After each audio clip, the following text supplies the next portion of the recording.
Hello and welcome to the Waterford SportsAbility podcast, brought to you in association by Waterford Sports Partnership and with the support of Healthy Ireland. My name is Karen Power and I'm the author of the Butterfly Barn series and a member of Waterford SportsAbility Forum. Today I'm being joined by Pauline Casey, Sports Inclusion Disability Officer with Waterford Sports Partnership. I'm going to catch up with Pauline about the exciting new podcast series and find out who will be joining us over the coming weeks. So we have Pauline Casey from Waterford Sports Partnership, and she's going to tell us all about her role with the SportsAbility Programme. Yeah, so I'm the Sports Inclusion Disability Officer at Waterford Sports Partnership, and part of that was to establish the Waterford SportsAbility Forum. So in 2016 we held a meeting, myself and Paul Ryan sat down and we identified the need within Waterford to have this forum here as a way of bringing lots of different networks, national government bodies and clubs together and identifying the gaps in Waterford where there was, I suppose, few opportunities for people to participate in sport. So following that we connected them with the CRC and another number of these organisations. The HSE was involved as well, and we established our first SportsAbility Forum.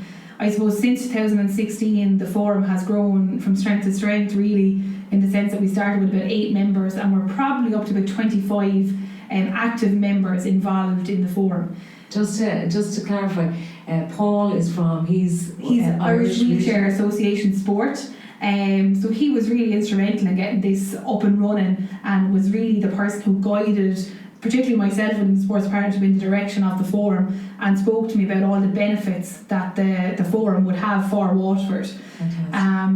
So I suppose what we done then was we done a facilitation session where we established goals and we set out our vision and our mission and we identified what our core values were.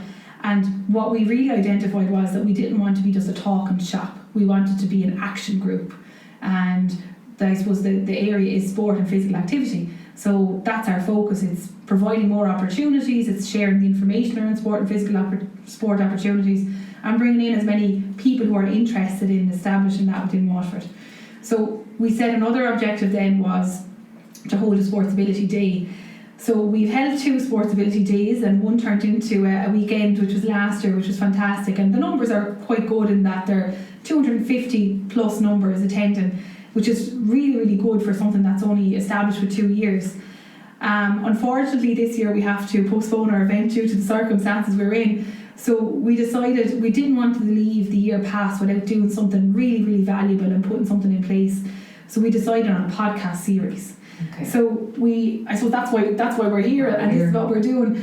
So we decided that we had a couple of speakers lined up for our Friday evening event, and we decided that let's do a podcast with them, create something new for people and give something that easy listening information that people will get real value and benefit out of.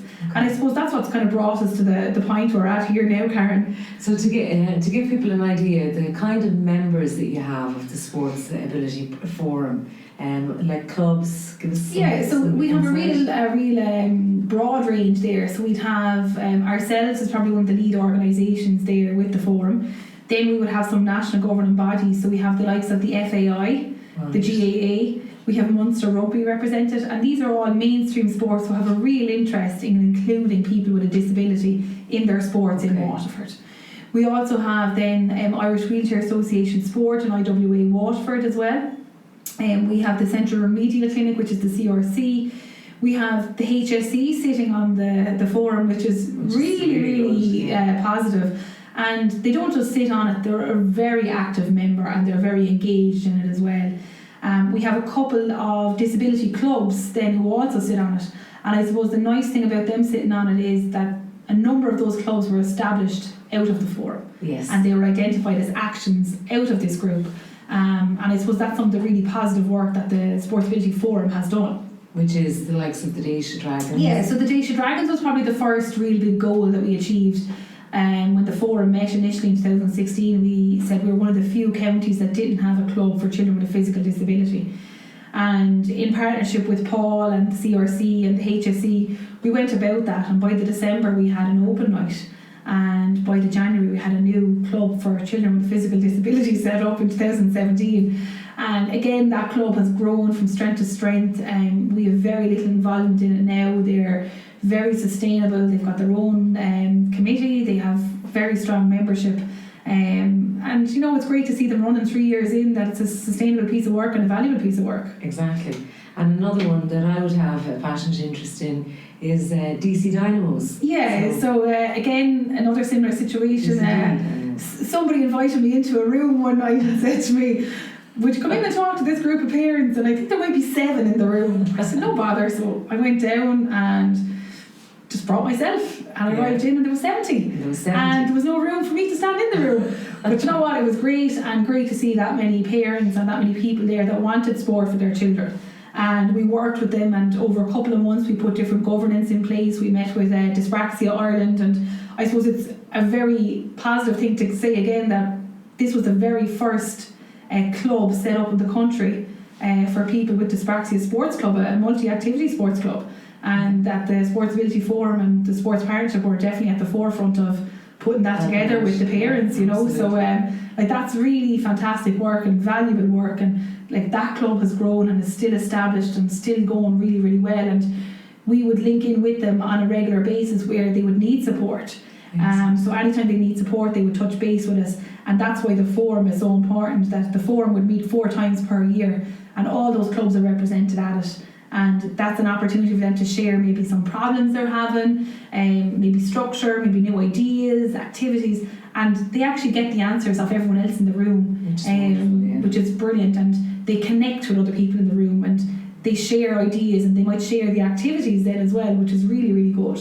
So tell us a little bit about the actual SportsAbility Day.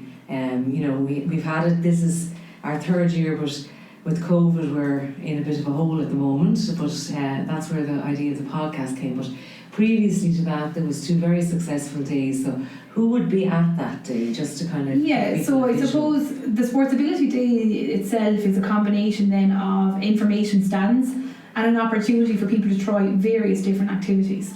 So it's a little bit about showcasing all the different possibilities that are on offer for people with a disability, particularly within Waterford. And I suppose that's the thing to emphasise, that we can't really showcase something that you can't access within this county. It's about showcasing what's here. And I suppose what was very apparent from year 1 to year 2 was the number of stands and the number of opportunities had grown significantly in the space of 12 months. Even the number of leisure facilities had grown significantly, and I suppose that even means leisure facilities who will be mainstream, who are now including more people with a disability within their facility and making those changes to include them, whether it was on a piece of equipment or whether it was training and education for them and their staff. You know, that's very positive. We would also have, I suppose, the activities then themselves. We would showcase some of the clubs that are in Waterford and leave them run some activities. So we would link in with the GAA, who would run the Fun and Run. Okay. We would link in with the FAI, that would showcase some of their Football for All programmes, and they've got a huge range of Football for All programmes there as well. And some of the local clubs then have tied into them, isn't it? Yeah, so say for example, you mentioned DC Dynamos and you mentioned Dish Dragons.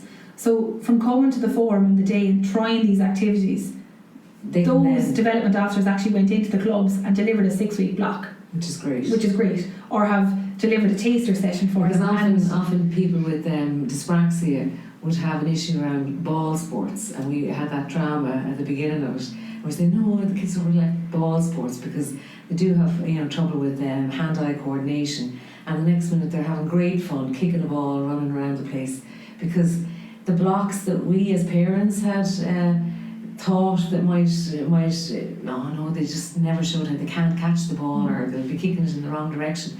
When they're all together, they're having a great time, so it doesn't really matter. So it sort of opened up. Yeah, I suppose it's breaking the barriers and breaking that perception that's there. And I think the perception that's there with a lot of people and a lot of sports is we can't. Yeah. Whereas I suppose I would be very much of the opinion we can, and I always take the can't out, because we can do anything we want to do. Yeah. We can do any sport we want to do. We just change how we do it. And the rules are there to be broken. So we break all those rules. I'm going to jump in there with the cycling programme that you offered to kids with dyspraxia as well, and the balancing issue that they would have.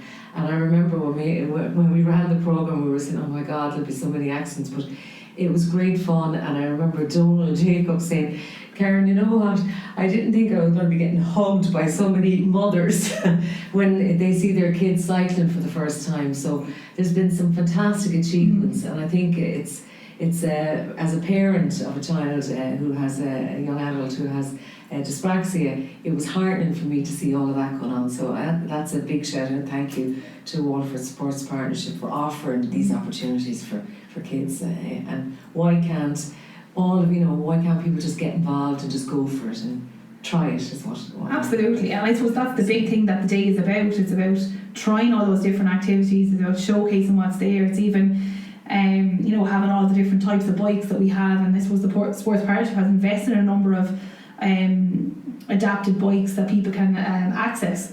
And I think once you start looking to see what's there, there's a whole lot on your doorstep. And the SportsAbility Day is not just for the person with a disability. The SportsAbility Day is for the parent. It's for the gym coach. It's for the teacher. It's for that PE teacher.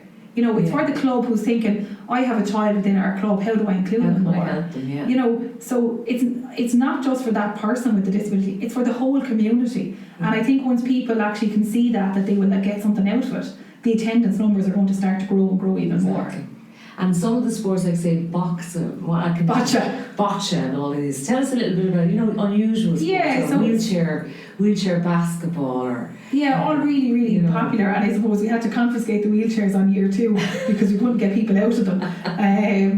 But there's sports that people might never have tried, and it's a great opportunity to try it. It's a chance to try even it. For anybody to get in a chair and to feel what it feels like to be in that chair, and the skills you need to operate the chair and the ball and play the game is phenomenal. It's phenomenal, and it's to appreciate all of that, and it does really open the eyes. It raises awareness around sport and the possibilities that are there. And the visual tennis, remember that? So we done blind tennis as well, tennis. and changing the ball up, different putting barriers on the ground, and where it bings when you go so close to it, and as I say, you change everything to suit the group that you have in front of you. And I suppose that's what the day is about. It's about changing that up, and giving all the people a chance to try it, and even siblings, mums, dads, nannies, granddads, they all came in and they all took part in it, and that's important. It opens people's minds. It does. And even, I suppose, a lot of the feedback from the days were not even from the people who attended the day, but the feedback was coming from the people who came through the facility.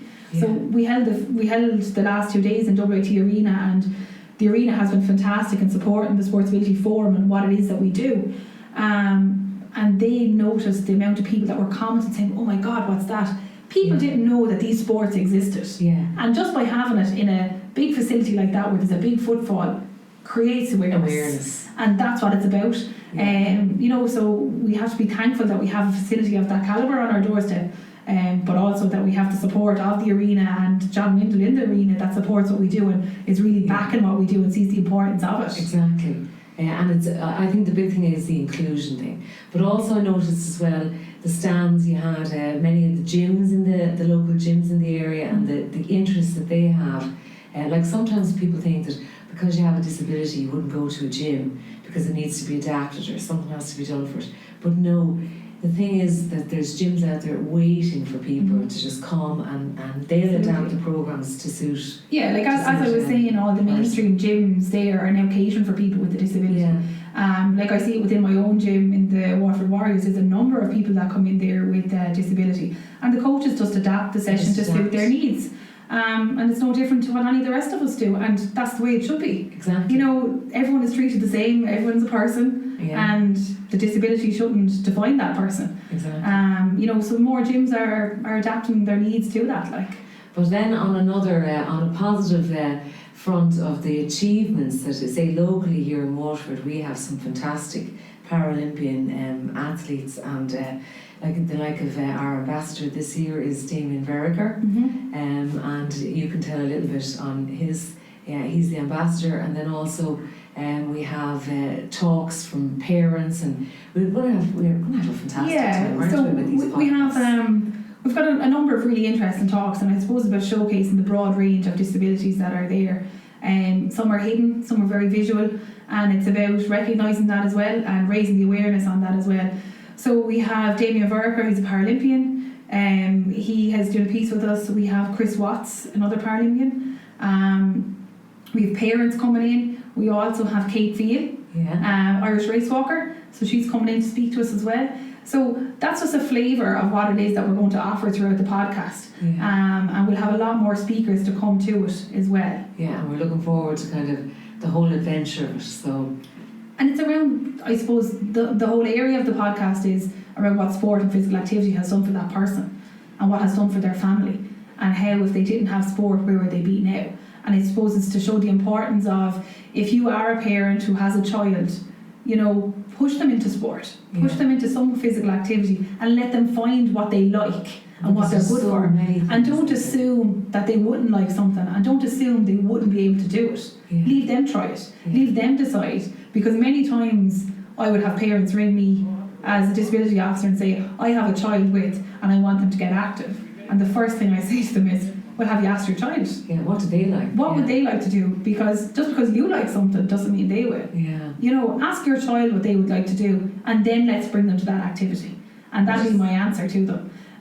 You know, so having an open mind. Absolutely, that's it. But we had kickboxing as well, just when I thought Muay Thai, Muay Thai. Yeah, and many of the clubs have accessed that as well, that was there on the day. With John down there in the Muay Thai. And the other, we had... I think yoga was one of the most popular events at the SportsAbility. So there's been a number of clubs have taken up the yoga as a result of trying it on the day. We had adult yoga, we had children's yoga, and then we had a mixed combination group there for the last session.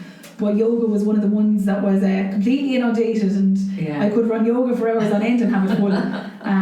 But yeah, it's all those positives that coming out of it. You know, having somebody try out a hand cycle and then discover, you know what, I'm going to take part in the athletics event, and then taking the hand cycle off us for a number of weeks to train and take part in the triathlon. You know, a young child to do that is phenomenal. That's a positive outcome of a SportsAbility event. It's just it's not meant to be a nice thing to do. There's a purpose. And there must be a purpose to what we're doing. And as a forum, I suppose it's creating the presence of the SportsAbility Forum by doing the podcast and having a purpose, and hopefully someone will listen to one of the podcasts and become inspired and say, I want to try that, or they'll pick up the call and they'll give me a phone and say, look, I want to do this, I want to try it, can you point me in the right direction? Exactly. And I think that's the important piece of this. And it's important to note as well that, you know, some people will go on to be Paralympians and so on and whatever, and other people will just go on to have a blast and a great time and make friends. Absolutely. Like any sport. And I suppose that's the real big thing around sport. It's the social element. And it's something that we'll hear throughout the podcast series about the communities that are built, and there's a sports community and you're part of that. And I think a lot of the time, if you're living in a community and you're not part of something, well, you're very isolated. You know, and sport makes friends. Exactly. You know, so... Unites people. Absolutely. Puts people together. Yeah, that's it. Thank you very much for that, Pauline. Lovely. Thank you. Thanks for listening to Waterford SportsAbility podcast, supported by Healthy Ireland. Be sure to follow us on social media at Waterford SportsAbility and check out other episodes available on all major podcast platforms.